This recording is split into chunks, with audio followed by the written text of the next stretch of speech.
We are live. Duh. She was just checking my head for lint because last time I went through the whole stream with like bits and pieces from my hoodie Yeah. You're good now. because someone didn't wash the clothes properly. Hey. No. All right. What are we talking about today? We're talking about this. Why? It's hard to make friends when you get older. I've been actually thinking about this on my other channel as well, about not being able to have friends. You can't talk to anybody. It's very hard to actually make new connections. Mm-hmm. What are your thoughts on both in general, having friends when you're older and even wanting to, or basically having friends when you're older? Why is it hard? I can't really talk about general terms because I don't often think about what things are like for other people, like in general, I guess. But like for me, I'm noticing that it's harder now that I'm older. I don't know if that's a general thing, but for me, I think it's because I've been out of practice for a few years. And also I'm kind of introverted, and now I feel like sometimes I'm a bit socially awkward. Yeah, but there are a few more things that we can get into, I guess. But definitely I feel like it's harder as a grown-up because I think when you're a kid or you're a student in school, everyone's kind of looking for friends, so it's easier to make a friend as well because you don't want to just be alone. But when you're a grown-up, you have your job and everything, so everyone isn't necessarily looking for a friend, in the way that teenagers are. Mm. And I think that's what makes it harder also. And then also I think I'm still looking for that teenage kind of friend. I still have like this fantasy of like this very loyal teenage Like one best friend, one loyal best friend. We do everything together. That's kind of my fantasy, and I find it really hard to let go of that.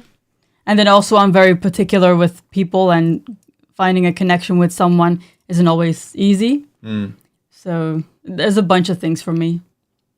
Well, I suppose if you're going to be very particular, that's a more realistic way to do it. Like looking for just one person to focus on to be your friend, and you can trust what you see in the interaction you have with them every time you catch up with them, rather than wanting thousands of social media friends and just random acquaintances and things. That's something I've been thinking and writing about. Like, do we really have, as we get older especially, you might call them friends, but are they more like acquaintances?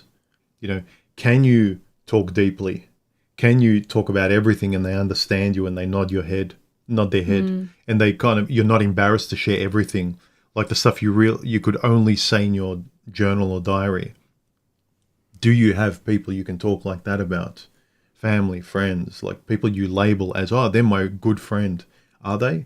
Or are they just acquaintances? Have they just ended up being friends and they're left over from your past and you respect them? Like I'll always be friends with my high school buddies and they'll be there all the time and I can count on them. But being able to count on someone to help you out when you need them, that's a friend. But that kind of really bonded best friend, that's very different. Like you and I, the way we can talk, and I can be figuratively naked with you and share everything, and I never have to worry. I don't have to say, that's a bit embarrassing. It's cringe for me to even tell her about that. Like, no, anything I could write in a journal, put a lock on and hide in a corner and no one will find it, I feel like I can say to you. How many good friends do you have that you can do that with? Yeah, and I feel like maybe even having a friend that you can talk to very deeply and about everything, that's maybe even more of a privilege. Like, that's maybe even more rare. But even if you take it back a notch and just have someone that you have a good connection with, even that I think I would already be very happy with. Even if we wouldn't be able to have super deep conversations, but it's just a little bit more shallow. But just someone you have a good connection with, you feel comfortable, you don't feel judged, you feel, you just get along really well, and you always kind of want to spend time with each other. That I would already be very happy with that. Yeah, I feel that the friends I have as I get older more formal, polite, respectful friends that, but not that really understand me deeply, because you say something and they raise their eyebrow. They don't really understand you. You feel odd around them. Like, there's not many people, apart from you and maybe one or two people I know online, that I feel completely like we're bouncing off each other. We're playing a similar kind of tennis in personality and outlook in life. We have the same values. I do have good friends that are respectful. I don't have many that will be my friends for life. But I know the limits of conversation. I think that's the important thing. There are no limits to the conversation I can have with you, but I don't really, there's one or two people online that I can talk about with everything. And even if they don't see my point of view, they never shame me. They understand. They're listening. They're giving me direct feedback. They're not just giving me their point of view. They're trying to modify their point of view in a conversation to be able to sympathize with me. There's very few people that can sympathize with my point of view and I can sympathize with them, or empathize more accurately, where you can really accurately see where they're coming from. I have good friends where, I've mentioned this to you, one of my best friends, but I can't talk to him about everything. For instance, whenever I went through breakups in the past, he couldn't. It's not like he didn't want to. He was a bad guy, but he just couldn't talk to me under the surface in ways that I really wanted to find answers. That's why I started my other YouTube channel, because I had no one to talk to in the depth and clarity and the details that I wanted to be able to work this stuff out and really feel like I understand what happened and what I'm doing. His response was just like, yeah, what are you going to do? Women. I know, that's life. And it's like, thanks, but I really want to work this out. I think that might also be because he's a guy. Because I think that women, we usually have a different reaction. Yeah, but even women can only see things from their point of view, because there were one or two women in my life that, I trust with their opinion and I can talk deeply with them. But when I would say things, I would say, true, but, and then I would say a very male point of view, what I was going through, and I could tell they were like, yeah, but, that's on you, or that's your fault or something. Yeah, but that's on you. No, kidding. No, but I was going to say, but that's your conversation with a woman. But I mean, between two women, women are usually, we want to listen, especially if you're friends. When women talk. You want to listen, yeah. Yeah, what you're talking about, having a best friend, yeah. Whereas it's very hard for a guy to talk honestly and deeply like this, to have a friend in real life like this. Like I said, I've had more luck online finding a couple of friends like this than I have just with the handful of people that I'm born in, that are in my day-to-day routine, family, friends, and work. That's the only routes I walk around in life, and they're the only people I can hope to interact with. Whereas online, you've got the world. And the more I broadcast myself, say, on my channel, I tell people, okay, this is the way I want to have a conversation, the way I never have with other people. Then you start getting people from around the world coming in on the comments, and then you find them. I think that now, at this point, I feel like I have a best friend in you who I can talk about very deeply about everything. So I don't necessarily need to have that in a friend, like if I would find a girlfriend. What I would want in a girlfriend is more the loyalty and like the best friend thing. It doesn't have to be super deep. It could be like a little bit shallow, but just to have fun together, to do things together, and to have like that loyalty towards each other. That's really, that bond is really what I would love to have. Yeah, the girly side. Like I noticed like a little bit of it when you enjoy watching like your girly stuff on TV and the posts you read and like the little conversations. I can't actually jump in with you the way you want. But there's something just like another girl can only give you what I can't give you, like in terms of company. Yeah. And also like a girl can't give you like what you get from me as well. Yeah. So. But it's also not necessary, because I can go to you for everything and we can talk about everything. So I don't necessarily need to have that with a girl. But there's just something about a companionship with like a best friend that's different. Like I just want the cute best friend fantasy. Like we do everything together. We're always like, it's like, Yeah, sometimes when people do equivalents, like oh, you don't need a girlfriend, you just get a dog. It's like they're two different things. Like your partner and a like a best friend, like a non-romantic best friend, are two very, very different things. Between two men, between two women, Yeah, yeah. between me and my family, my mother, my sister, my brother, like they're all very different. On the surface, you can label them, yeah, we're close, we're friends, we can talk. But how you do it and how you feel about that connection is very, very different. Yeah, and I think that for many years, I haven't really had friends. But I'm noticing, I'm not exactly sure what triggered it, but I am noticing that I am like kind of thinking about it again, that I would like something like that. But it's just hard to find, because that's another thing with me. I feel like I want it. I want the end product, but I don't like the journey of getting there.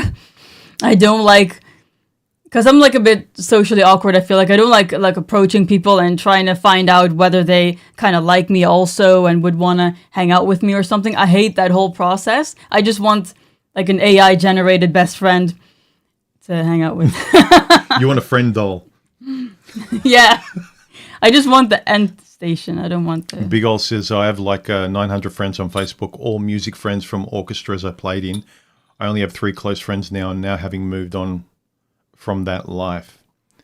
Yeah, I remember when I used to write and publish and do comics, attend conventions, blog online and stuff. I had a lot of friends, but what I'm talking about here is like a close friend. Like I would say they were some of them were really close acquaintances. Some of them were great friends in that scene.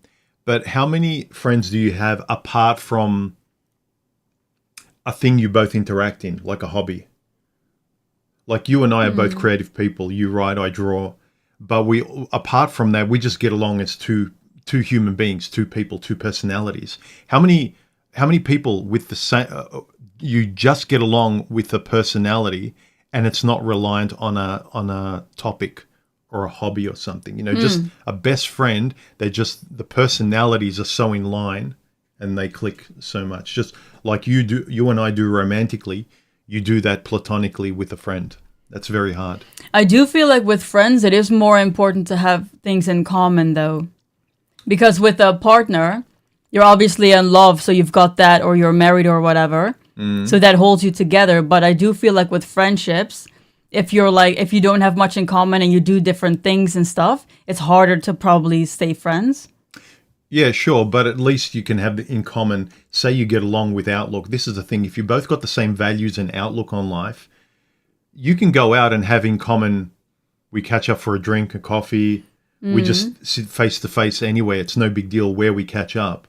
But if you got someone's like, no, I only like going to pubs and bars and I only want to meet up at music events and things like that, that's very, very specific. And if you're not specifically like that, then it's going to be hard to work. You're going to have to more contribute to that relationship on their side than they do to you. It's kind of like an unbalanced relationship. But yeah, you do have to have something in common.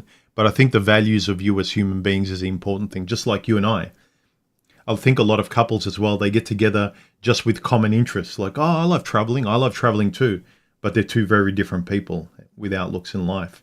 So shared interests is important, but I would say underneath it, you need to have compatible values and personalities. Yeah, they're both important, probably.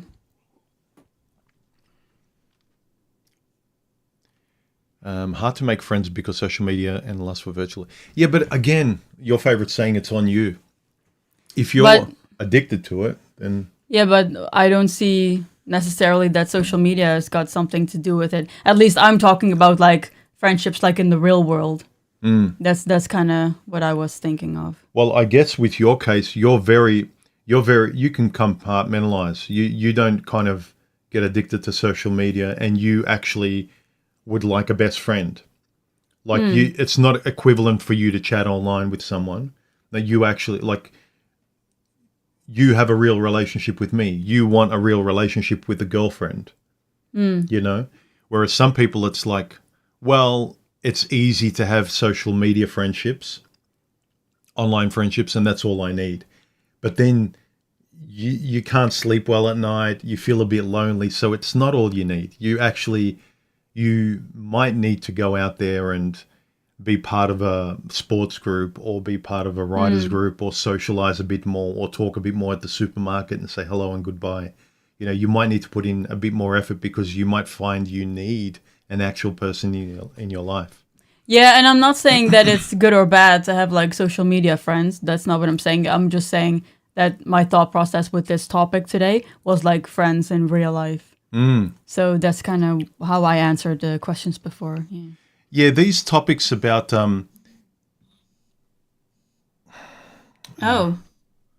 you wanna? Nah, I can't answer it now anyway. I'll answer it later. Yeah,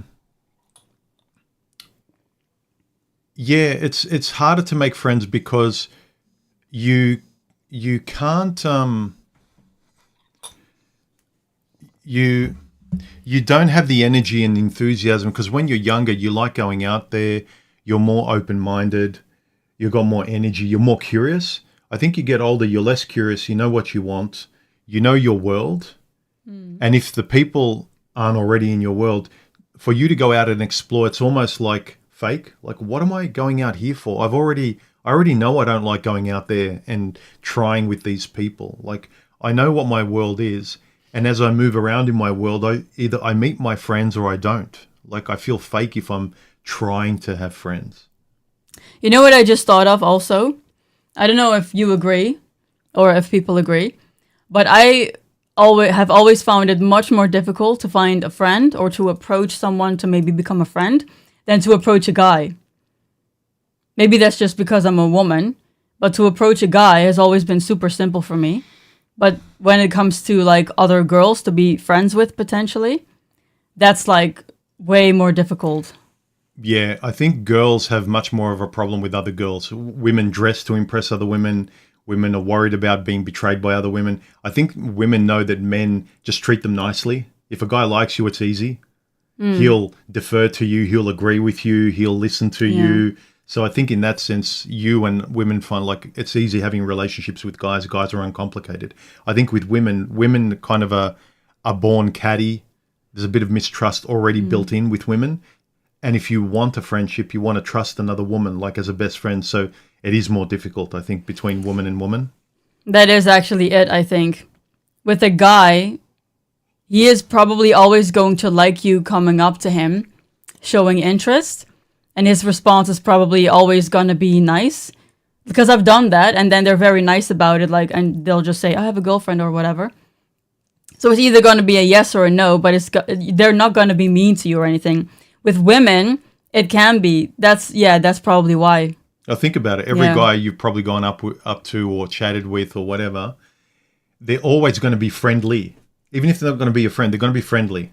Yeah. They've got to come across as polite and friendly and nice. And even if they've got a girlfriend, they might like flirting with you. They'll never be mean to you. Very, very, I think, unless the exceptional, crazy, rude guy is going to be mean to you. But 99.9% of the guys are going to be friendly. You know what else, though? If a guy says no to me, then I know that it's because I'm probably just not his type or whatever. But if a girl says no to me, it means so much more. It's like, I'm not good enough. She doesn't like my character. I'm not popular enough. I'm not this enough. There's so much that comes with it. The whole human race, men and women, need women's approval. Yeah, I guess. So like guys, when we get rejected by women, it doesn't feel good. We feel like, oh, what's wrong with me? This and that. Like she doesn't like me. Girls that get rejected by other women. So women are the underlying factor. Everyone needs some sort of validation. I'm not saying you need it, but it's built in to need validation from other women. Like you want women to like you. You compete, not compete, but it's like walking on eggshells around women because they automatically aren't going to be friendly with you. Guys tend to be friendly. And I think that's why I put my walls up with people socially also. Because like because it's not fun to be anxious or insecure about people not liking you. Like you might think, oh, I don't think they like me. What do they think about me? It's easier to put your walls up and just like focus on your work or whatever and just ignore all the people around you. So, yeah. Yeah, and be honest, like when you're in social settings, the people you feel most awkward about, if you're in a social setting with me and 5 guys, or just mixed women and guys. It's more you feel awkward because you're really worried about what the women are thinking and how they're looking at you and if you can get along with them. You're not really worried that much about the guys in social settings. So it's always the women that make you nervous. Yeah. So I think guys and girls to some degree, unless you're a girl that really has a big ego and you don't care, because women can be cold and catty and whatever. So it's always the female is the underlying factor of being nervous around. Yeah. Let's see if there's any comments. A lot of comments, actually, yeah. Yeah, I realize that people are saying the modern times with social media and stuff make it hard. It does. But the first point is to be aware of what you need to do. If you just keep staying online and doing the same thing and you just feel worse and worse and more lonely and more depressed and you can't sleep and things are just getting, you're saying to yourself, oh, I'm free. I can do whatever I want. Like, I don't need anybody, but your life isn't great and you're not good up here. It might be that you can't just blame social media. You need to. Yeah, I don't think it even has much to do with social media because, like, we're talking about, like, it's hard to make friends, but then if you're looking for a friend, then it's about, like, approaching people, right? Like, in real life. So, like, I don't think we're really talking about social media. Yeah. And, look, here, Ahmed Go says, hard to make friends because of social awkwardness. And then Luke says, expose yourself over time in those situations, you become better at it and more comfortable. Yeah, I know.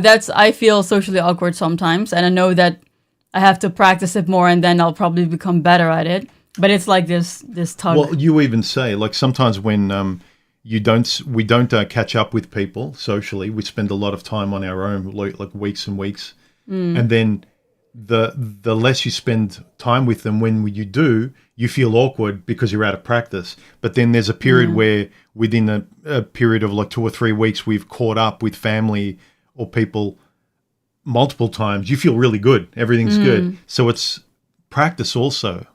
People discount. It's not just that some people are naturally good at something, right? But if you're not, if you practice it less, you're going to just be really, really bad at it and more awkward.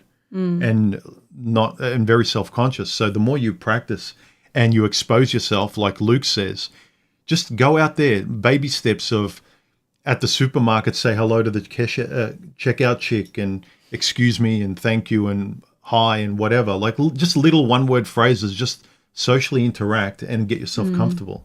Yeah, it does depend who it is also a little bit though, because there are also people who, when you don't see them for like a whole year, for example, like recently, then that's fine. But also, when I can meet a stranger that I have like a click with, and I'll feel very comfortable and I can talk all night. So it depends on the people as well. Yeah, but also you can't wait for that necessarily. Like, that's lucky when you get it and you're grateful. But also, it's kind of like the beautiful girl that just doesn't want to make any effort and just sits there and relies on her beauty and every guy to come up and give her flowers. No, but that's not what I'm saying. I'm agreeing with what you said before. I'm just adding the point of that it also depends on the people. Sure. If you've got a personality that's very opposite to you, it's really hard to be friendly. No, I mean, I agree with that it helps with social awkwardness if you see people more often. Mm-hmm. But then I'm also adding the point that it also depends on the type of people. Because with some people, it's just, you have more of a click with some people than others. And then with some people, you can see them for a very long time and then see them again, and then it's all good. Yeah. Just like with, sometimes with strangers, I'm completely fine. So that's just what I mean. Like, that's true. It's the personality sometimes that just clicks. Yeah, so it depends, that's true what you said before, but it also depends on the type of people. Yeah, that's true. I think, yeah.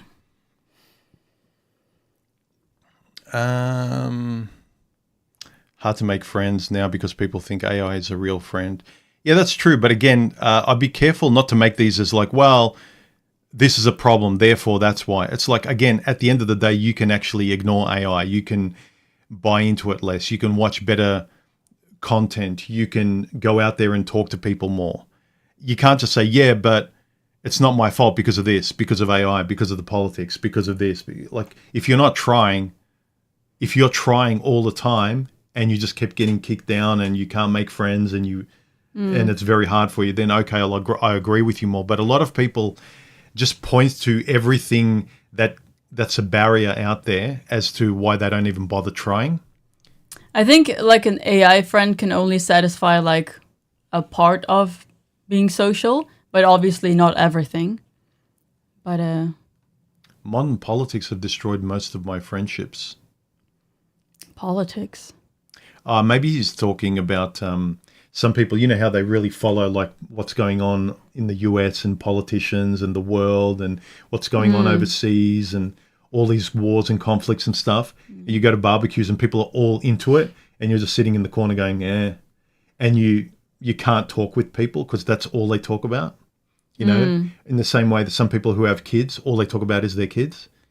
And so it just kind of breaks friendships because you just have nothing in common. Yeah, I think then it's still doable because if someone's just very much into politics and the other person isn't, then you can just both decide to just talk about something else and not politics. But if you both are on different spectrums of politics, that I could see that becoming a problem because that's pretty like ingrained with your values as well. Yeah. And if that's like really opposing, then that could be a problem maybe. Yeah. But I think it's really silly as well. Those people are like, oh, you voted for such and such. Oh, we can't go out. I can't be your friend because you voted for such. It's like, it's very narrow-minded. To me, I see it one step better than those people that judge people on star signs. Well, I can't be your friend because you're a Sagittarius and I'm a Virgo. Yeah, but you know, on the other hand, I can imagine it because let's say like something that you believe in very strongly, right? Like you don't want kids, for example. And let's say I was someone who was like, everyone should be having kids because of this and this and this reason, whatever. And you want kids. Yeah, also. Or let's take that out of it. But something that was you really believed something and I was on the opposite spectrum, right? And then we obviously want to talk about it and we want to try to see eye to eye. But like if it's like completely different, that might really come between you. Because then you're like, I can't connect with this person. Definitely will come between you. Yeah. Because it's a core value. Yeah, that's what I mean. So yeah, that might be very difficult. Yeah. That's why you need to talk. Yeah, I'm sure if there was like a big value foundation between the two of us, that we both tried to just say, no, it won't be a problem, but we know it will. It would haunt us, and then we would run into it, and it would really cause issues. Miller, I'm also a Sagittarius. Where's the comment? There. I'm from November 25th. I'm a Virgo. I'm a Gemini. Why are we talking about? I guess I brought it up. I would say truth destroys friendships. Really? Well, it shouldn't. No, that's kind of when, you can be honest and truthful. Like, they weren't a real friend. Again, I would say, yeah, you might have thought they were a friend, but they're not. Oh, maybe it might be true in some situations with women, though. Because they always lie to each other. You're gorgeous. Yeah, like, if they were truthful, they'd be like, you're fat and you look like shit in that dress. And then it's like, friendship over. Yeah. What do they say that men pretend to be mean to each other, but we aren't, and women pretend to be nice to each other, but they're not. Where women will say, oh, you look amazing, and then when you leave, she'll say to her friend, what a bitch. I hate her, she's ugly. Wow. Like, there's that two-faced thing. Whereas with guys would be, if we're with a group of guys, and we'd be like, bud, awesome, you're a great guy, whatever, and then the guy leaves, and we're still with the other guys, we're not going to go, oh, God, that guy's I hate his guts. Everyone be like, what the hell was that then? Like, yeah. It's very different to women, whereas women play those games for fun, I think that's why women like reality TV, those kind of backstabbing, bitchy games, because you guys recognize that it's in your blood. It's fun to watch, though. I don't want it in my life, but it is fun to watch. Practice is fine, but don't practice wrong. You'll just become better at being bad. Yeah. You practice the wrong things, you'll become very good at being wrong or stupid or silly or using the wrong values. But wouldn't practicing something in the wrong way be just be your default mode? How would you like on purpose be practicing something, but then it's like wrong?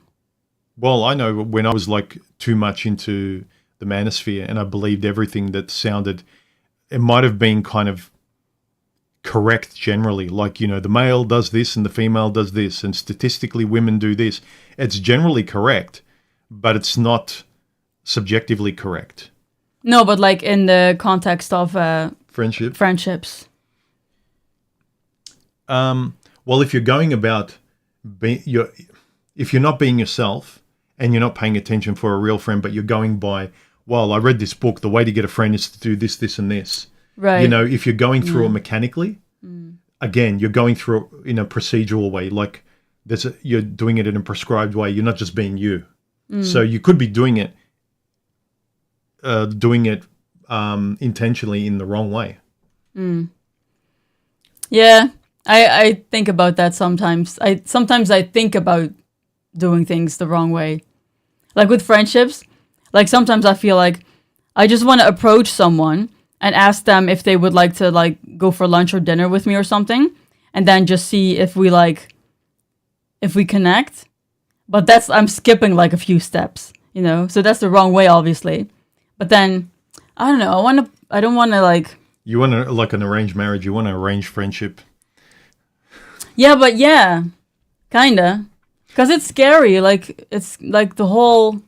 Yeah, but I think you've just got to take the pressure off it. Because when you first, the first year you came here, you connected, I think I can talk about this, you connected with a couple of people on Facebook, like Dutch people. You wanted to sort of talk to some Dutch people. And then you caught up for a coffee and you realized, no, they're not for me, for me and whatever. And that's fine. So I think for friendships, we need to all just relax and realize that they happen organically. You can't force a friendship. Yeah, I know. I know you want one. You're very goal-oriented, but you can't just say, I want a friend. I'm doing everything. What's the steps and I'll do it. It's a matter of leaning in that direction and trying to socialize in that direction and make connections and like talk and whatever and seek them out. And then just through trial and error, you will find someone. Yeah, I feel like I want a friend that I can control. I'm like so weird. That's why I said... You want a friend doll. That's what you want. Yeah, but that's why I said I would love an AI friend. Just someone who I can give her these qualities and then she'll always be my friend and be loyal. That's what I want. I'll just get you a dog, babe. Yeah, but I can't go do fun things, girly stuff with a dog. Don't women put like bows on their head and get you goo? Yeah, but it's not the same thing. Dress them up and stuff. Humor. I miss humor. A lot of humor has been replaced by cynicism. Yeah, I've noticed that a lot of people, I talked about this with Karu last night, just sick of this victimhood cynicism bond that people, like you're friends with other people because you can bitch and complain. You know, like even guys, everything online is like I'm watching girls on reality TV get together. Their bond is cynicism and cruelty and backstabbing and like there's no laughter, having a sense of humor about yourself. You're an idiot. Yeah, I know. You're an idiot too. Like everyone's just careful of not to offend people and be the biggest victim. Yeah, I don't really have that around me because basically the only socializing I do is like at work. So I don't really know. This is true as well. Hard to make friends because I don't see the same people regularly as in school. That's what I was saying in the beginning. That's why it's hard because when you're working and you're an adult, no one necessarily is looking for friends. But when you're in school, everyone is looking to belong with someone and to have a friend group. That's why it's easier when you're in school. Yeah, I feel like when I look back on school, it was going to school to socialize, and I have to do schoolwork. But now it's like you go to work, you're a teacher, you go to work, and then, you can talk to people and socialize a bit, but you're there to do a job. Yeah. You know, it's different. Yeah. And also, like, let's say, that's another thing. Let's say I do go out for dinner with someone or something. And then it's, because if something goes wrong, you still work together. You know, so that's also another thing. Melee says, my perspective, when we get younger, I think we tolerate stupidity more. Yeah, and we're kind of stupid and naive. So sometimes we hang around friends that we're always feeling things out when we're younger. We're feeling things out. We're learning about ourselves. We're assessing the situation. But when you're older, it's like, yeah, no, I'm not even going to go there. That's not me. I don't like that. I know who I am. Yeah, I just don't even like the look of them. Whereas we're more curious and we don't know who we are when we're younger. Yeah. We change, evolve as we get older. Yeah, you're more specific. I said when I gave up dating just before I met you, like I was kind of done being open-minded. I was done, oh, well, maybe it's like, oh, I know what I want. I know I've tried everything. Like it doesn't work. I'm done. Like I'm ignoring the parts of my life that I know I like. And like, let's just stop pretending. You know what I've really noticed at work?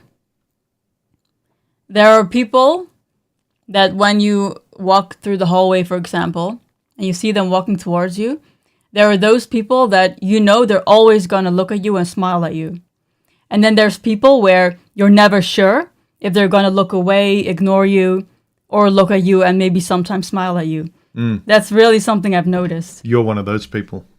One of what people? The one where another person would look at you walking down the hallway and they don't know if you're going to look up, you're going to smile, or you're going to have your head down. Because depending on your mood, sometimes you're in a better mood and you're friendly, but other times you default to just like staying in your own world. Yeah, but that would only be with the people that also do that to me then. Because I know who the people are that always look at me and smile at me. And I love that because I feel very comfortable and safe with them, obviously. So I always do that back.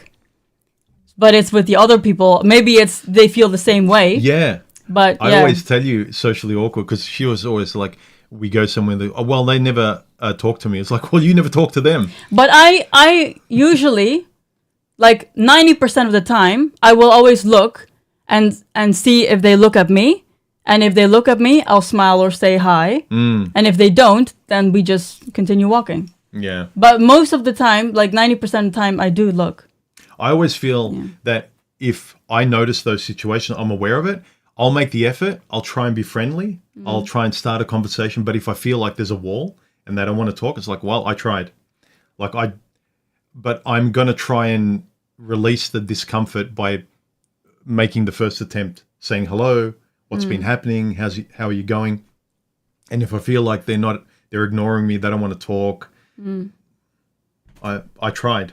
And then I don't have to, I'm off the hook. Yeah. But if I'm frozen, then I realize I'm frozen. You know what I sometimes find frustrating, though, is that you never know. Like, if there's a certain person, they almost never look at you, they almost never talk to you. I'm always like, why would that be? Like, what are they thinking? Like, you got to talk. Or you got to, hey, Jane. And then just start the conversation. I think it's that girl thing, like the reading minds. What's the vibe? What are they, bitch? She looked at me funny. I don't know. And then often when you talk to them, it's like, no, I didn't think that. Oh, I thought you thought this. It's like, yeah, if you use your mouth, you find out. Yeah, I guess. Well, it's true. It's all scary, man. Like, the older I get, the scarier it gets or something. I don't know. Friendships can be based on proximity of a relationship. That's true. But then also when you find actually a good friend, then you see the difference. Sometimes you might. I remember a couple of years ago when I was hanging around that old friend for a while. I hadn't seen in a while. And it was really nice. We were both single at the time and we spent a lot of time together. But he's always been an odd fit for me. I've known him all my life from childhood. And all it took was one moment that was very obvious for saying, you know what, like, enough of this. Like, I'll see you when I see you. Like, he's kind of a bit rude or abrupt or whatever. But, yeah, sometimes you just take the friend that's there. And if it's good enough, you hang around. But then as soon as something better comes along, and I think there's some people like that in relationships too. They just like keep the person there and then someone else comes along and they just monkey branch to the next person.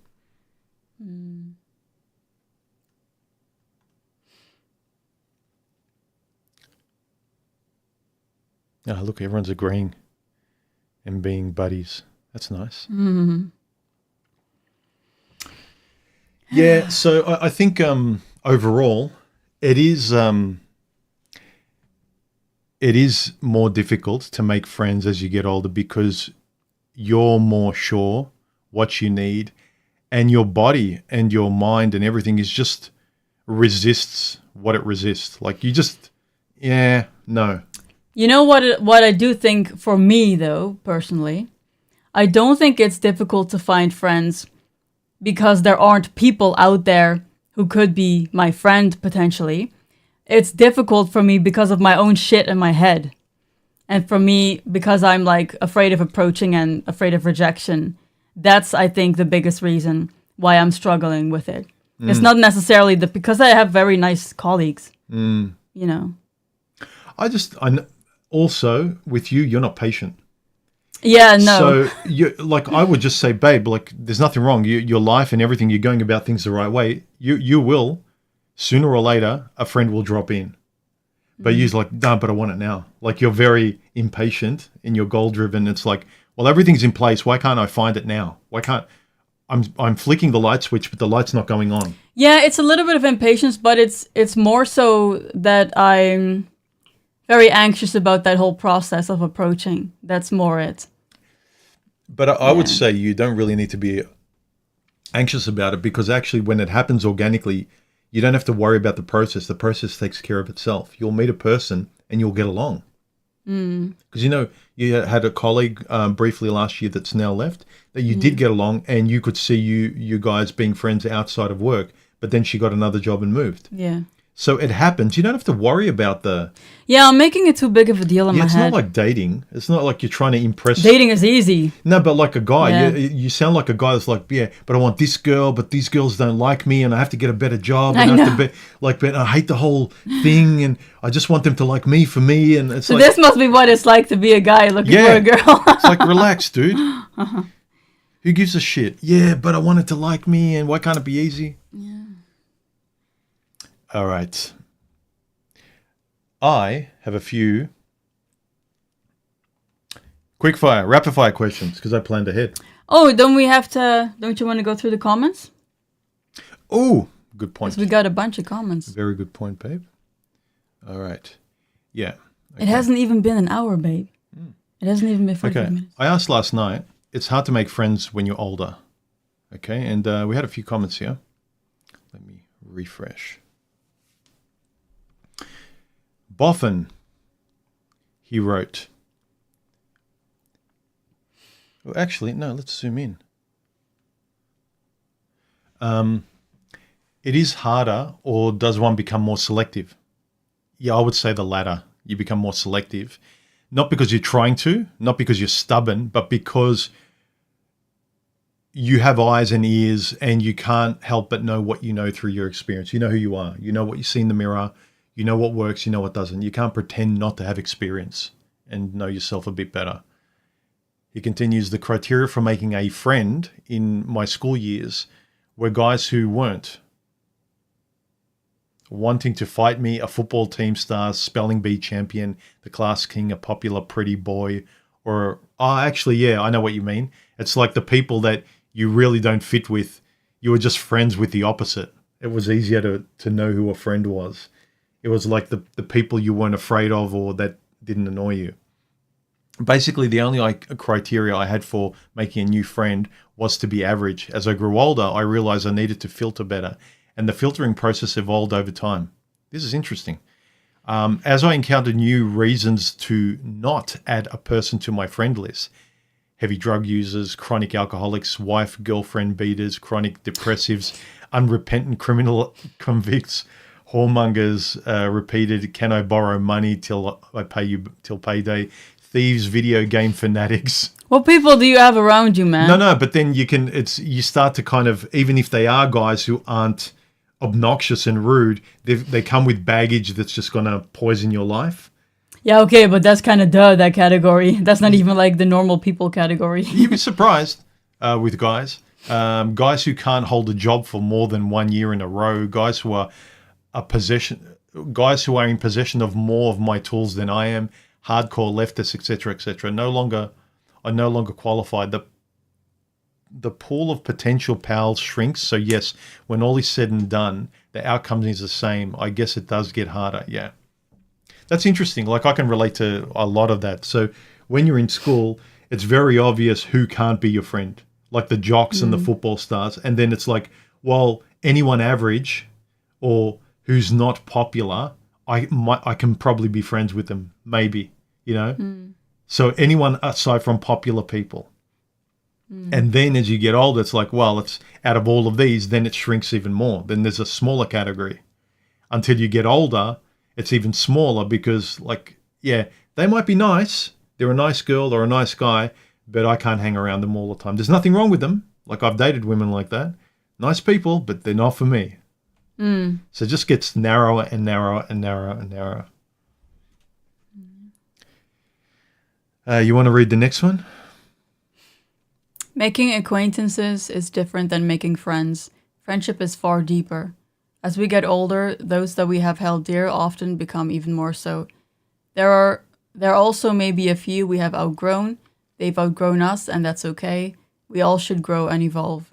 Not everyone that comes into our lives is meant to or will stay for all kinds of reasons.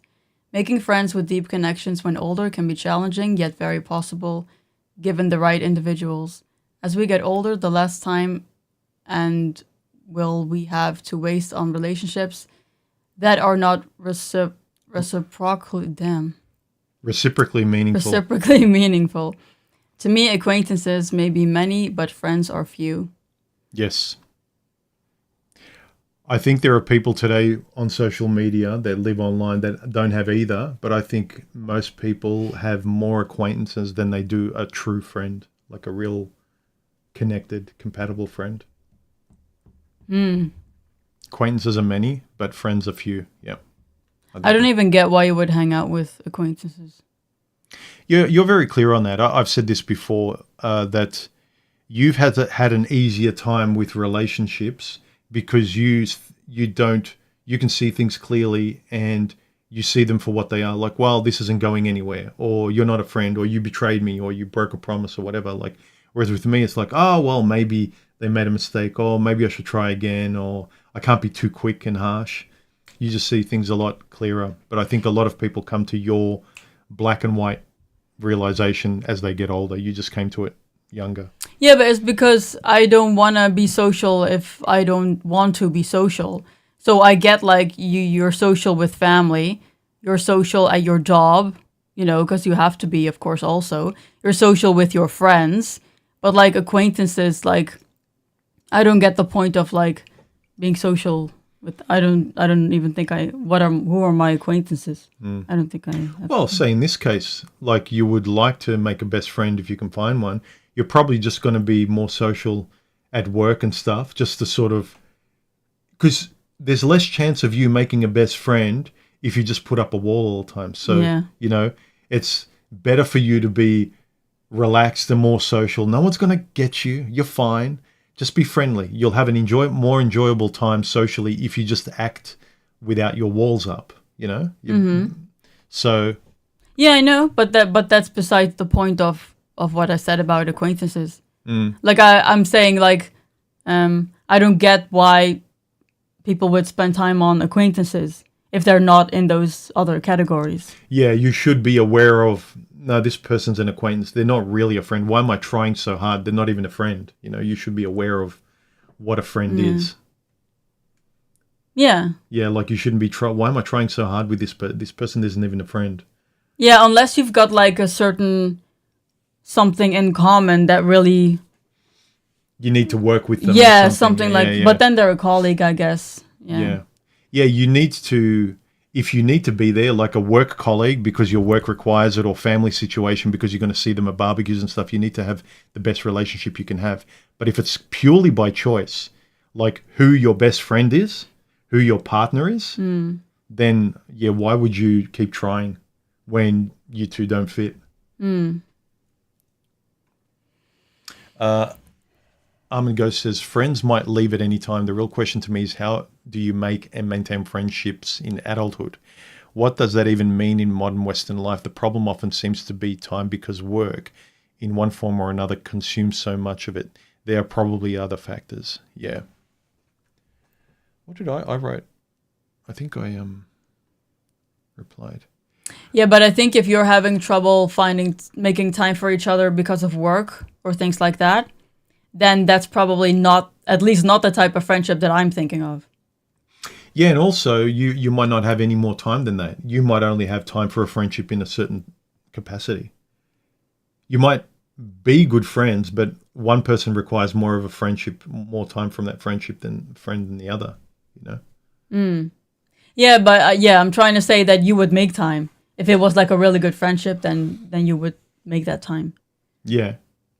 But also, if you were compatible friends, you would both see value in the same time and making the same effort. So again, it falls into place anyway. If there's a mismatch in, even if you get along, this person wants to spend a lot of time with you, you just don't have that time, or you just don't feel the need for that time, then you're not really as good of friends as you think you are. Yeah. You know? Yeah. So that's why I think you should not put so much pressure. Like, a lot of things need to just automatically happen. You can't just have a best friend because you want one. I can't just have a partner because I want one. Like, I have to just, the best you can do is recognize when you come across one and be open out there and socialize to be able to come across them. And but vulnerable. But if you lock yourself up, no one's going to knock on your door and be my friend. Anyone looking for a friend? Like, it's not going to happen. So if I asked the guys, I would have like 100 Yeah, but that's friends. not a friend though. I know. But say socially, look, I'm not social, but I want a friend. Look, you got to get out of your own way, you know. I know. It's like I want abs, but I don't want to work out. I don't want to exercise. I don't want to eat well. Fucking. If you know who you are, accept who you are, and not insecure, then you will practice discernment in friendships. Yeah, you'll respect yourself more, and then you're more likely to make friends that connect with you properly. Well, I know who I am, and I accept who I am. That's not a problem, but I'm still insecure about approaching friends, I guess. I wrote to Ahmed Ghost that said, I think you're right. It requires effort and work, but effort you want to do. Unfortunately, the enthusiasm and energy one has as they get older dwindles, and you know who and what you like, and the effort you're prepared to give. One also has to check themselves to make sure they're not just being lazy in their older age, even with the things they should be maintaining. And we know we should. I'm guilty of this too, as I age. Trying to keep an eye on maintaining my mind, body, and relationships. It's easy to get lazy. Yeah. Luke says, I would actually make the opposite argument. So Luke thinks it's easier to make friends as you're older. But I can see his point too. I said, I guess it can vary. I can imagine someone who was stifled or shy in youth becoming more confident and self-assured later. Or if you lived at home and felt beaten down, or in an unhappy relationship where you felt part of the furniture, then you're free and you want to drink up the world. Then yeah, I can see that happening. Then you're free and you can socialize. You want to socialize. Yeah, I guess it goes both ways because a lot of people are also more confident later on. Rocket says, I have to agree with Luke on this. I'm cautious with people wanting to be friends. I find my time a precious commodity. Well, if you don't want to, don't. But you also have to, you don't have to. You can just reject anyone who doesn't blow you away as a friend, you know. But then you've kind of got a God complex and you're really defending yourself intellectually with, well, I've got very high standards. But if you just make it really high for people to jump over the wall to even get to know you, who's going to make an effort? Like, I'm not going to make an effort with a stranger past just normal. Like, if a person's got their walls up and in the back of their head, they're very protective over being friendly with me because like, well, I don't trust you yet. Well, it's like, yeah, well, you're never going to if you don't let some of the walls down. You should know that no one's going to hurt you. You have to kind of just be a little bit vulnerable. And then if you quickly see a person's an arsehole or they're not you, yeah, all right, you can put the walls up for them. But I think it's better to kind of go in with glass half full mentality. Yeah. And not overly protective.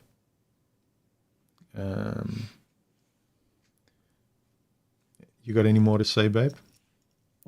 No. Luke says, I'd say for the majority of youth that fits them to a T, including myself in some ways. But as we get older, we use our past experiences and knowledge in determining what kind of friends we want to have now, rather than perhaps friends in general. Yeah, that's a good point. Well, I think when you're younger, you want friends in general. And when you get older, you have a specific image of a friend. Yeah, but I do think just for me personally, it's definitely harder now. Because when I was younger, I didn't think about that stuff, and you're just looking for friends, and you have friends, and you just live life. It's general. But now that I'm older, I just find I've got all these like thoughts and anxieties about like approaching someone. Like it's definitely harder now, but it's all in my head. Like it's not about the people.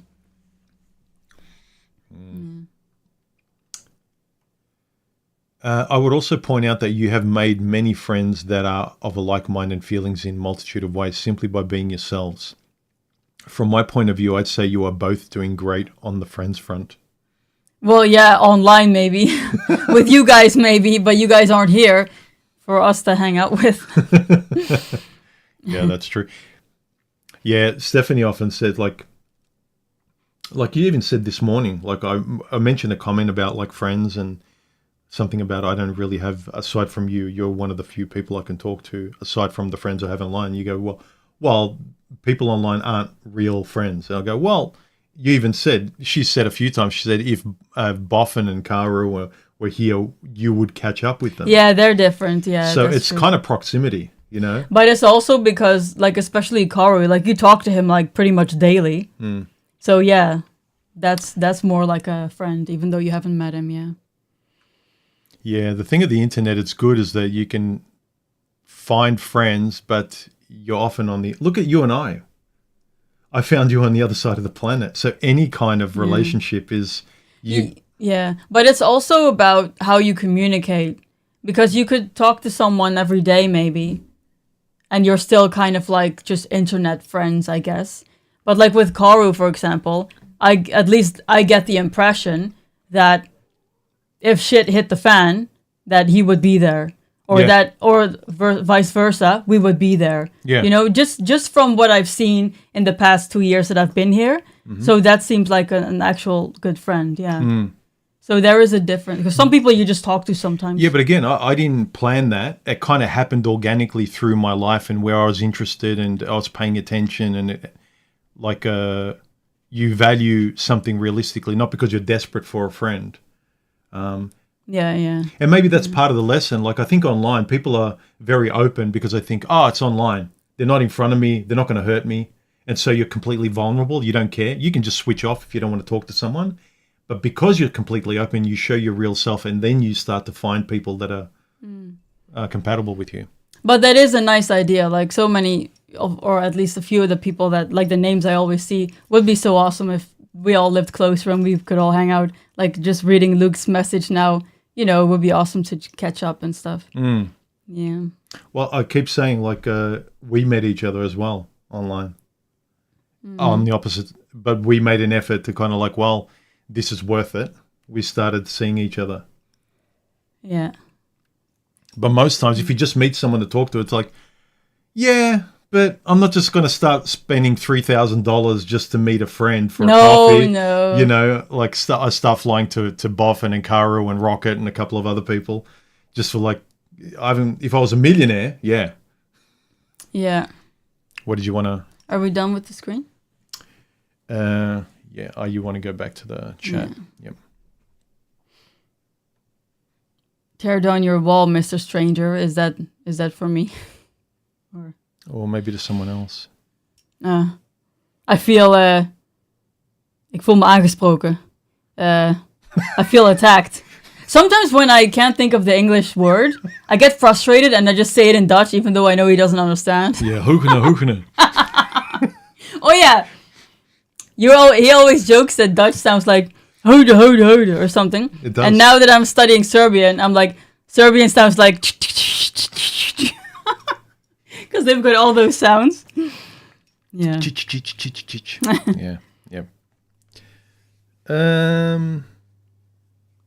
Yeah, I need to bring down my walls a little bit. That's true. Peg does have thoughtful comments. Peg's very wise. Mm-hmm.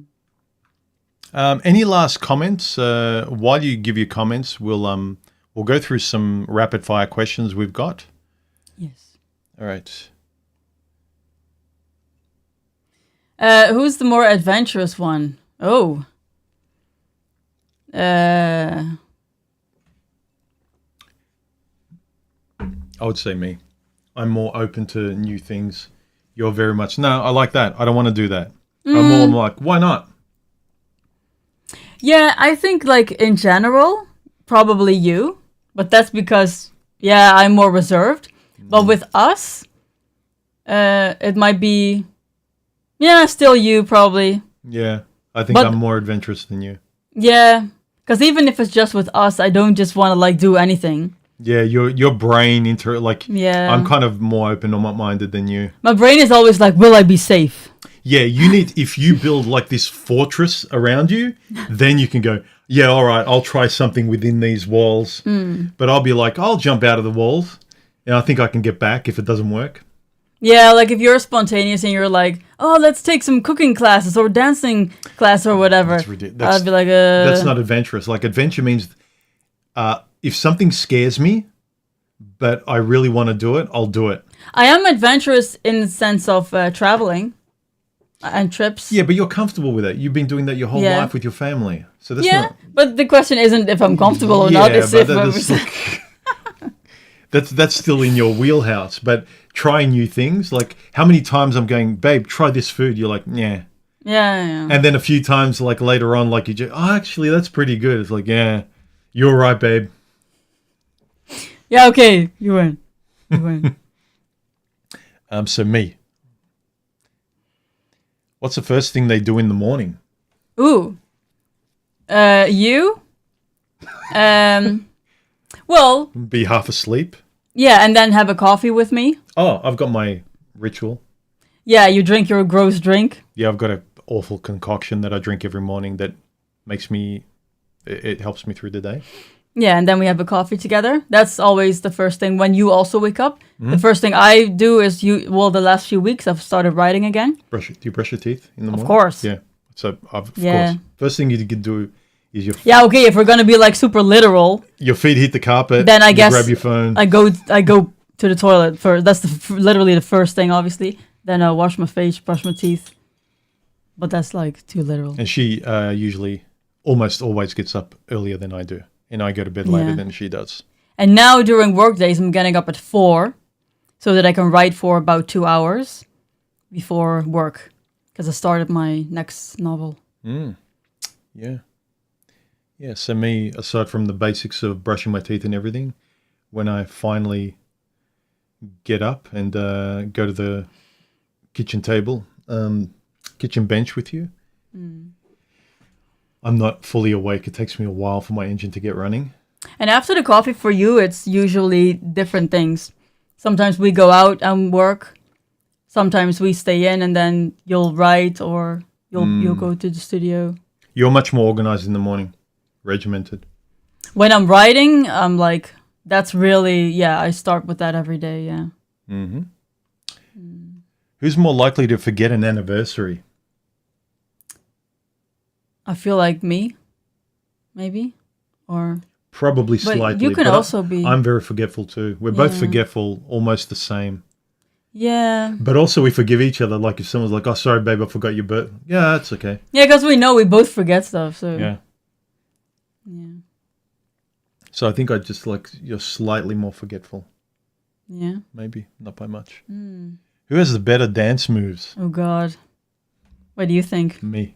Really? Yeah. You didn't even like dancing. Oh, actually, but again... I used to dance in Aruba, crazy. Yeah, but if no one sees them, I don't know. Because remember when we were at your sister's wedding, people were surprised to see you dancing. Yeah, that's true. Yeah. I'm more comfortable with dancing. Let me put it that way. Yeah. I'm not a dancer, but I've got rhythm naturally. I think I'm just kind of okay. My sister is a really good dancer. She's really got that feeling. Yeah. So I'm not sure. Maybe we're kind of equal. I think you're probably the better dancer from what I've seen and what you say to me. And I've seen some of your moves when you're joking around, but I think I'm more comfortable dancing. Yeah, now, yeah. I'm only comfortable if I'm like in a disco that's kind of packed and it's like loud music and everyone's dancing and drinking and stuff. Then I can, because everyone's doing their own thing, then I can relax and I can actually like let go, you know? But like, just like at my sister's wedding, I'm way too aware of everything and I can't like fully let go. My sister can, that's why you saw her dancing and stuff. Yeah. What's their most annoying habit? Ding, ding, ding, ding, ding, ding. Yeah, this. Yeah, this. when he's eating sometimes his dinner, he eats like he scrapes his plate the whole time, his bowl. What did you say once? You said, babe, if I didn't love you, there's no way we could be together. Yeah, like it would really annoy me if we weren't like married and I loved you. But I don't get it either, because one time I tried to explain to him, like, babe, the only time when you need to be scraping the bowl is when it's like almost done, you know, you have a little bit and you're trying to get it together. But he does it when it's like full. And Yeah, then you but it's kind scrape. of, like I see it's messy, like there's a bit of salad, so I have to put it back in and it needs to be neat and I need to enjoy it. And Is this like your plan? Like you actually know what you're doing and you're like annoying me on purpose? no, I don't know. Like I don't know. Is anyone like that? As you eat it, you keep tapping and organizing the bowl, and like even the coffee now, I have to tap if the coffee's going down and then the froth is on the outside. It's like, I want to have all of it. Sometimes I'll want do it that all. too, but you do it like to an extreme though. Yeah, I don't know. That's my thing. Even my family say that. I just tap the bowl too much. But I hardly notice it anymore. Only like sometimes now. I notice it, but not I'm often. like a woodpecker. Yeah. Yeah, OCD, pretty much. Actually, what's your most annoying habit? Yeah, you told me before. Yeah, I think that when you freeze up like a deer in headlights with social awkwardness or being surprised.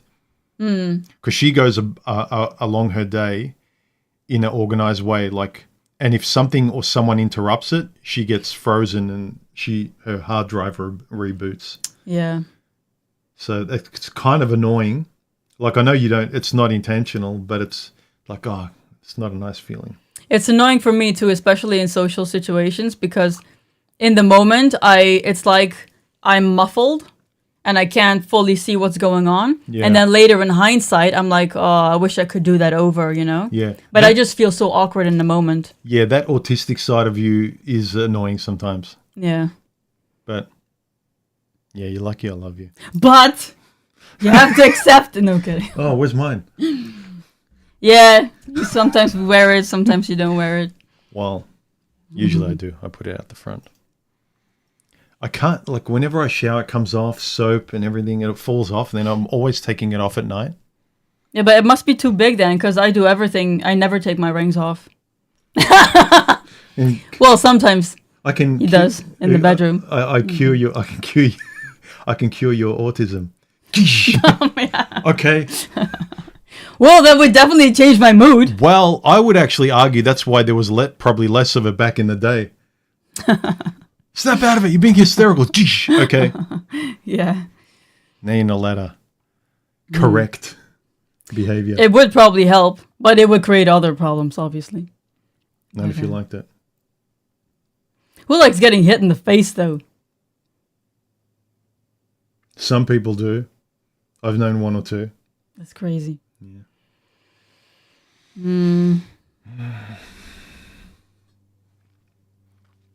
All right. Any more? Let's do some more. They're fun. Can we do some more? Are you in another one of these? Like, I don't want it to end things. I'm always like that at the end of our streams. How long have we been going? I should become a day streamer. I know. You'd be like streaming for like 8 hours a day. Hi, guys. Oh, my God. Thanks. I'm a millionaire. But I wouldn't know what to say, though. I would need to... People would really need to interact with me then. Just be like a TikToker. Just make noises and Twitch. No, I'm not. That's stupid. What's the thing that guys do these days? Oh yeah. That stupid thing. Like it's really popular. The guys just mime stuff and they go, Yeah. There's this black guy I follow now on Facebook. He's really funny. He finds like clips of really cringy things that people do, and then he does them as well. He copies it. It's really funny. you know what? One thing I don't get about guys, I know everyone's got their style. I've said this to you. Every guy today with that curly hairstyle thinks they're cool and girls like it. Well, these young guys have like this big pubic buff on their head, right? And they just look like a clown without makeup. It's like, oh, there's a clown on his off day. He's not working. He doesn't have a nose on. But they've got this like, have you seen them? The young guys look stupid. And girls must find it hot because every guy's doing it. I don't know about that, but But it just looks like a clown without makeup. I don't know. They think it's what's in, I guess. Oh man, when they get to be my age, they'll look back and they go, oh God. Because I still look back. You look back at your grandparents and parents, they still look cool. My dad had sideburns.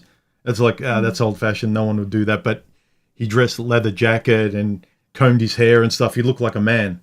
These young... Just never grow a mustache. I hate mustaches. Yeah. I think it's gross. Yeah. Like you can grow a full ass beard before I would want you to grow a mustache. Have you seen... You saw my videos when I had like a big beard. Yeah. What'd you think? You looked very like cozy. Woodsy. Yeah. So why mustaches? Does it just seem creepy? Or... Yeah. I don't like the look. It looks weird. I must admit, I like them when I look back at guys back in the 50s and 60s. But today, all the guys that just have a mustache, a lot of the Australian football kind of guys, they're all just like rejects. Like, I don't like them. They act like just toddlers who haven't grown up. She really wants to talk to you. Do you want to take it quickly outside or? Yeah, okay. Oh, God. I'm being tested now. Yep. Go ahead, babe. Oh, Talk. shit. All right, I'm just going to sit here in silence, guys. This is awkward. Please talk to me. See, this is why I could never stream, because I would not know what to talk about.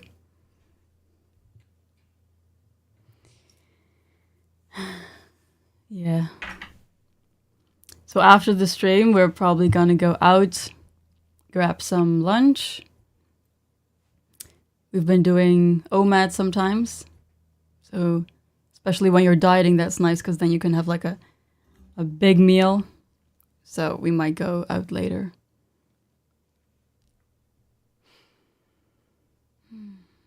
Yeah, the pressure is on. See? If I were ever to stream, I would have to like prepare it with like bullet points and stuff. Where, you know, thanks guys, you're helping me out. About mustaches, I don't mind them like on really old people, like grandpas. Because my grandpa used to have a mustache. But like with young people, it's just kind of weird. My childhood in Holland was really nice. I had a really nice childhood. Grew up in the 80s and 90s.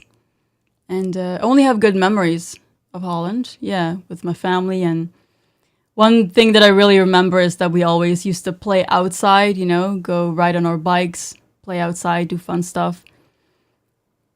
That's very different nowadays. Yeah, and then thanks, Peg. And then when I was 12, we moved to Aruba because my mom is from Aruba. So yeah, but in Holland it's really nice. Holland's a nice country. I just miss speaking Dutch a lot because I can't speak Dutch here with anyone, obviously. Yeah, Bobby's gonna learn a little bit of Dutch, but that's still not like a real conversation, you know, so. Yeah, I know. Kids always used to play outside. It was so much fun. I have so many good memories from when I was a kid. Yeah. And then obviously when you're a teenager, at least for me, then everything changes. Like you start to go out and do shit you're not supposed to do and everything. So yeah. I think Bob is going to go out with, he's going to visit family tonight. They're going to go to some like food fair or something. So maybe that's what his mom's calling about. Yeah, I didn't want to go because I'm like doing really well with my diet, which has been a struggle for years. So I don't want to like be tempted. You know, like when you're dieting and you don't want to go to like a food fair because there's like food everywhere and that's the only thing you want. And then you're just walking around, you want to eat everything, but you can't. So that'd be like torture. So yeah, I declined. Klootsak, which means asshole. That's a swear word. Yeah. But we also use Dutch swear words like shit, fuck. We also use... Oh, maybe I'm not supposed to say that on YouTube, actually. I hope that's okay. No, I'm not taking it. I've been like struggling to lose weight for like a few years now. So I've had more than enough cheat days. I'm literally... The only thing that I've really changed now that's really helping is since we got back from Spain, I've basically decided to just cut out all snacks and like really cut out processed foods and just to eat like in a deficit, you know, started training again, like until I get very close to where I want to be. And it's not that much, it's like 5-6 kilos or something that I'm trying to lose. So, yeah, I'm just cutting out temptations, Peg, because that's always what kept me, you know, if I keep the door a little bit open, like I can have snacks here and there. Then it's like I'm very all or nothing. So it was just easier for me to just cut everything out. And just, yeah. I made it! Wow! Guys, give me an applause. That went pretty well. They really helped me out talking. So that was good. Is everything okay? Yeah. She just, she needed an answer to something now because she had needed to call somebody back. So. Okay. All right. Yeah, I talked a bit about my childhood and my diet and cheat days and... It was good. Really? All of that? Yeah, they helped me. If they hadn't helped me, I don't know what I would have done. Yeah. Temptations. Take a cheat day. Yeah, I was explaining that I cut out all snacks for a while and I'm doing really well now. I'm glaring at you with my mustache. Yeah, I was saying to him, like, I don't mind them on, like, grandpas, like, really old people. But, like, when it's, like, a young 30-year-old, 40-year-old guy, I'm kind of like... My mum hates those as well. I don't think there's very many women who like mustaches. No. I think it's like women who have short hair. Guys just like women with long hair. But as soon as you have, like, short hair, it's like, yeah, nah. There's very, very few that can pull it off. I just think that they're kind of pervy or something. Mustaches. They look kind of like, ew. Wouldn't that be sexy if I look pervy? No. No? No. Sleaze bag. Hey, boy. No. Hello, girl. Please don't. Take a cheat day. Yeah, no. Boffin does. That's why. Boffin's always taking cheat days with salami and... Cheat days are the best, though, Boffin. Like, yeah. I would never probably cut them out of my life completely. But they are good, yeah. Love a good cheat day. All right. Are we done? Are we? Yeah, I don't know what to do. Other than... I don't know. I just think good friends are harder as you get older. And you just can't be impatient. They either happen or they don't. Same with relationships. Be honest. Live the life you want. They'll come in. But you just got to seize the opportunity. Don't have barriers in front of you that would make it hard for a friend to actually be your friend because you're too stubborn or too autistic. But the same with relationships, romantic ones. The same kind of mechanism applies, I think. You can barricade yourself in your excuses. Well, I'm a loner. I'm a lone wolf. The person needs to be this. The person needs to do this. Like, you got all these demands and standards for a friend or a lover. But then you're not perfect. Like, if you've got walls around you, who's going to beg to be your friend? You know, if you're difficult to be around, you've got to really improve the areas as well. Yeah. Peg says she also likes well-kept beards. I think beards can be okay. Yeah, they can look really good on a man. Especially, like, I think when men get kind of older, like in their 30s and 40s, they really, like, grow into their faces, and then a beard can look nice. I don't like the really big beards, though. I like just, like, a little bit of a beard. Like long stubble or something. Stubble is always, like, good. But, yeah. I had a big beard. Like Boffin's. I had, see Boffin? I had bigger than that, actually. That's like a small beard. But I Yeah, had bigger than that. that's okay. Yeah, that's what I loved. Once you reach a certain age, every day is a cheat day. Yeah. If I had like 30 days to live, it'd be 30 days of McDonald's, Ben and Jerry's, Do you think donuts. when you're 70, I think you will ease off. Like when you get older, you just don't give a fuck about a lot of stuff that you did when you were younger. True. Like, you look back now in your 20s, like stuff that you were completely obsessed with. It's like, Yeah. all right, I think we're done.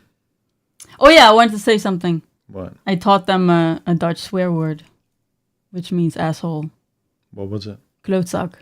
It means asshole. So now Even your swear words sound cute. yeah? Our swear words in Serbian really sound bad. Like they sound like swear words. We have worse ones, but I don't want to say those. Ours are worse than yours. You can't get Yeah, worse I than know. ours. I've told you ours once. Our ones you can't even repeat in English. Like in English, it's like, oh my God, I don't want to say that. You have like a whole novel is like a swear word. You've got Yeah. like an actual sentence that's a swear word. Yeah. A swear sentence, I guess. All right. Let's go. This was really fun, this stream. Yeah. I feel like when we started, I was already like in a really good mood. Yeah. So I was like consistently good throughout the stream. You're generally in a good mood, but sometimes you feel very self-conscious. Like you're not in a bad mood. You're never grumpy, but sometimes you're a bit like nervous, closed up. You're a bit underwater. But yeah, you're pretty good.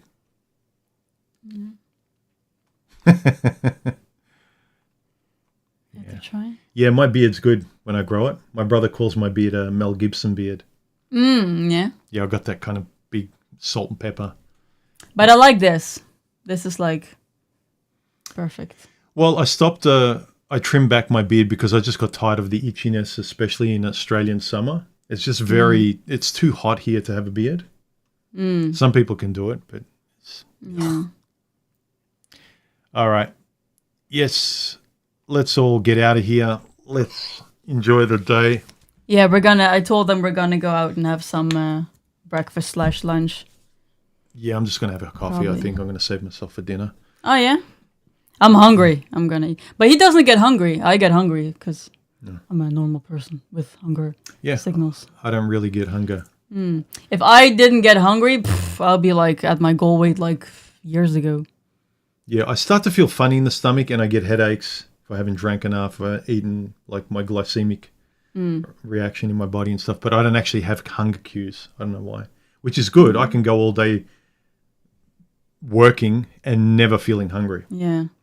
But I'm really noticing how big of a difference protein makes, like, because I've been eating a lot more protein since we came back from Spain, and I'm a lot less hungry, so that's really like a magic thing. Yeah. Right. I'm sure everyone's enthralled by our discussions on food and stuff. Then again, maybe they are. Maybe I'm thinking like, oh, they want to hear us talking about other stuff, but maybe think people just want to have a laugh and relax. I'm overthinking things. All right, guys. Enjoy the rest of your day. Why are my audio meters feel like they're blowing out? I'm going to listen back to the stream because a few times when you talked, like it just went into red. Yeah, but also, yeah, see, it's red. Yeah.